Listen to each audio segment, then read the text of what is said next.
তোমাদের বলছি যারা সূর্য পুজো করেছো, শুধু কি স্বামীর অমঙ্গলের জন্য বলে অপুত্রের পুত্র হবে, অধনীর ধন হবে, আর সংসারের মঙ্গল হবে, বিষয় বৈভব হবে, আর স্বামীর মঙ্গল তো হবে। তাই গৌর প্রেমানন্দ।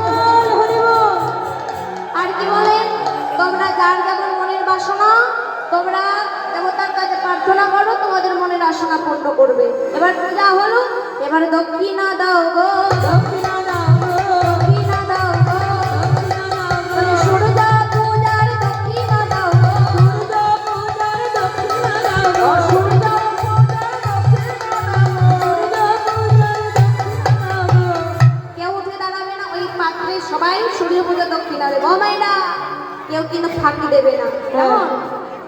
তাই সখীরা বলছে যে স্বামী সুন্দর, ওই ফুলের স্তূপ থেকে এবার তুমি বাইরে বেরো এসো, রাধা গোবিন্দের যুগল মিলন দর্শন করে তারপরে এবার আমরা যাবো। ও মাইরা এবার সিঁদুরের